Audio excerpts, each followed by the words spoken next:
When I was a kid, I remember my dad teaching both my sister and me how to ride bikes. Now, just like a lot of kids, we started off with training wheels. And then my dad decided that, hey, now is the time for you to learn to ride this bike without the help of extra wheels. So one afternoon, we took the bikes, we went outside, and we went on the little side street of our house. And one by one, he started to guide us on our respective bikes. Now, I can't speak for my sister, but I was a little nervous, because with the training wheels, you feel safe. If you lean too much to the left or too much to the right, you'd be okay. You're not going to fall over and skin your knee or anything like that because you got the training wheels there to keep you upright. But today was going to be the day where we wouldn't have that fail safe.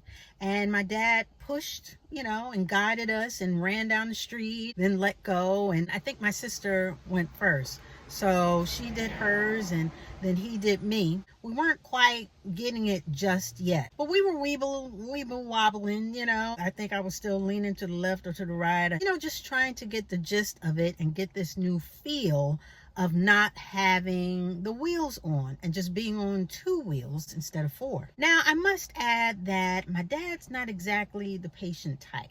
So, needless to say, after a couple of pushes and, failed tries, I can't speak for my sister, but he literally scared me straight because at one point I was on the bike and he was running with me with his hand on the seat and I was weebling wobbling. And out of his frustration, because we had been out there for a little bit, he said, "Come on, girl, ride this bike," or something to that effect. And just hearing that boom in his voice and just the urgency, I straightened up and I started riding that bike right down the street. He was very proud. He was very happy. He was like, yeah, this and that. Meanwhile, I'm like, I was quite nervous, but I did accomplish that goal, learning how to ride that day. Soon after that, I was up there, riding with one hand. I thought it was a little fancy. I was riding with one hand and sometimes with no hands, but for a very short burst of time, not a whole lot. And, standing up on the pedals and doing all this stuff, because after I had learned it, I had practiced to the point where it became second nature. I became an expert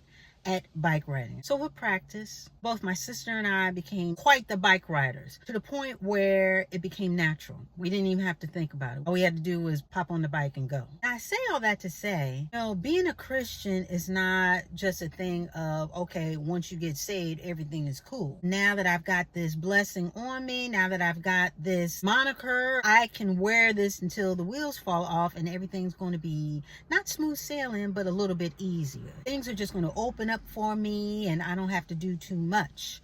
And that's not at all the case. This is just the beginning, actually, because we got a lot of lazy Christians out there that don't really want to do too much. But you really have to stay in practice. You really have to stay in practice to not only learn God's voice, but also so that these things that are required of you as far as your relationship with him, they become natural. They become second nature. And even though they say practice makes perfect, I would say that practice makes for better. A better this, a better that, because it's not about being a perfect Christian, but it's about staying in good practice of being a Christian so that your relationship with God becomes better. Your communication with him becomes better. Your discernment becomes better. You want what God wants for your life because you are practicing and staying in communicado with him. And it will become easier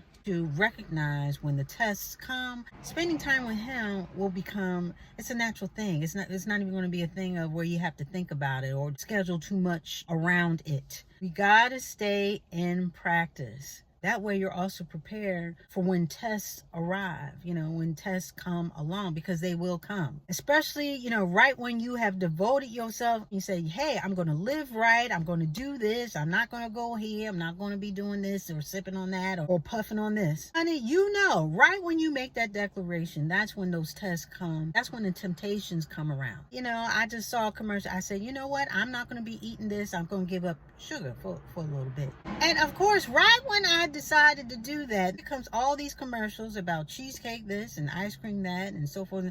That's how that works. I said the devil is a liar, but that's when things want to pop up, come up, get all up in your face. Right when you start to save, you say, hey, I'm going to save this amount of money. I'm going to do this so I can have this. That's when extra bills come along. Or that's when something in the house breaks and you got to pay for that. Or, mama and them, they need a couple of dollars, because things aren't working out with whatever they're going through. And you got to be their Obi-Wan Kenobi to their Princess Leia. You know what I mean? You're their only hope. Things like that happen. And so I say all this to say, it's good to stay in good practice. Practice makes perfect, but it doesn't make perfect people. And it should not be about perfection, but it should be about getting better, getting more prepared, so that it becomes more natural to do the things you need to do to stay incommunicado and stay in relationship with God. Because there is no perfect Christian. The goal is not to be a perfect Christian, because there is not one.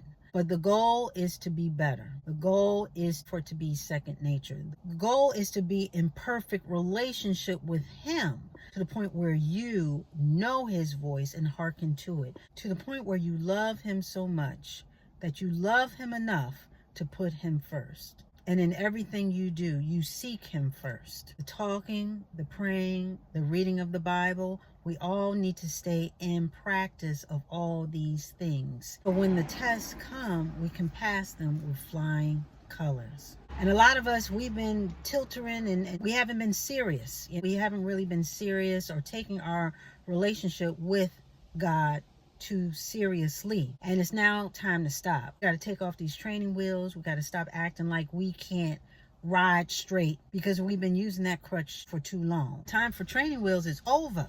Time is now to get into practice, get into good practice. So like I said, practice, it doesn't make for perfect, but it makes for better.